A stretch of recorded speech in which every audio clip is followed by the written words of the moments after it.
तो चलिए आज बात करते हैं भारत के टैक्स सिस्टम में हो रहे एक बहुत बड़े फेरबदल की। नाम है जीएसटी 2.0। सुनने में भले ही ये एक टेक्निकल अपडेट लगे, लेकिन ये हमारे खरीदने बेचने से लेकर व्यापार करने के तरीके तक सब कुछ बदलने की ताकत रखता है। आइए इसे आसान भाषा में समझते हैं। जरा सोचिए, एक ऐसा टैक्स सिस्टम जो इतना आसान हो कि उलझन ही खत्म हो जाए और इतना किफायती कि जेब पर बोझ भी हल्का हो जाए। सुनने में अच्छा लगता है ना? आज हमारी पूरी बातचीत इसी एक सवाल के आसपास घूमेगी। तो सबसे पहला सवाल, ये जीएसटी 2.0 आखिर है क्या भला? क्या ये कोई नया कानून है? नहीं, इसे यूं समझिए कि ये मौजूदा जीएसटी सिस्टम का एक मेजर अपग्रेड है, एक बड़ा सुधारों का पैकेज। देखिए, जीएसटी 2.0 कोई सरकारी नाम नहीं है। ये नाम मीडिया और एक्सपर्ट्स ने दिया है टैक्स सुधार के अगले बड़े फेज को, जो 56वीं जीएसटी काउंसिल की बैठक के बाद सामने आया है।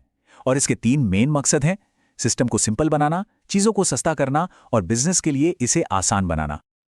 चलिए अब आते हैं इस सुधार के दिल पर, यानी कि टैक्स स्लैब का नया ढांचा। सच पूछिए तो सबसे बड़ा और काम का बदलाव यही हो रहा है। पहले क्या था? 5 अलग अलग टैक्स स्लैब, एक कंफ्यूजन का जाल। अब क्या हो रहा है? इन 5 को घटाकर सिर्फ 4 स्लैब बनाए जा रहे हैं। लक्ष्य एकदम साफ है, चीजों को आसान बनाना और उलझन को खत्म करना। तो ये रही नई तस्वीर। सबसे बड़ा फर्क क्या है? 12% और 28% वाले स्लैब लगभग हटा दिए गए हैं, जो सबसे ज्यादा कंफ्यूजन पैदा करते थे। अब ज्यादातर चीजें और सर्विसेज सीधे सीधे 18% के एक स्टैंडर्ड रेट में आ जाएंगी। जो रोज की जरूरत की चीजें हैं वो 5% में रहेंगी, और जो हानिकारक या लग्जरी आइटम है उनके लिए एक नया 40% का स्लैब बनाया गया है। ठीक है, ये सब तो हो गया, पर अब आते हैं उस सवाल पर जो हम सबके लिए सबसे ज्यादा जरूरी है। इन बदलावों से हमारी जेब पर क्या असर पड़ेगा? क्या रोजमर्रा की जिंदगी सच में सस्ती होगी? ये एक बहुत बड़ी और मेरे हिसाब से बहुत अच्छी खबर है। पर्सनल लाइफ और हेल्थ इंश्योरेंस पॉलिसीज पर अब जीएसटी नहीं लगेगा। जी हां, इसे 18% से घटाकर सीधा 0 कर दिया गया है।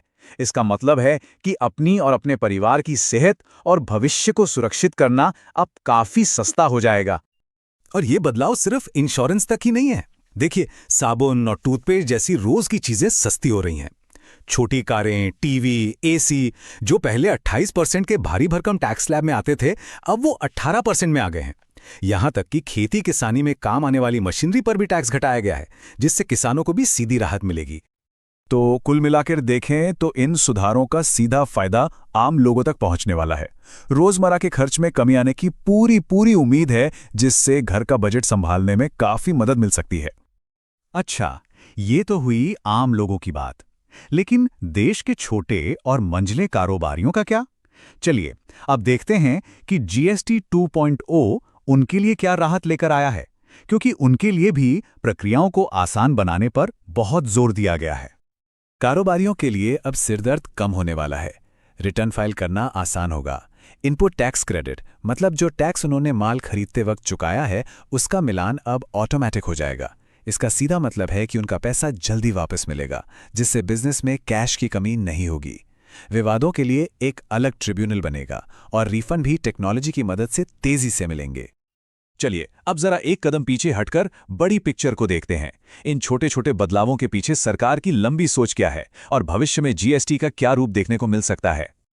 याद है जब जीएसटी पहली बार आया था तो वादा क्या था? एक अच्छा और सरल टैक्स।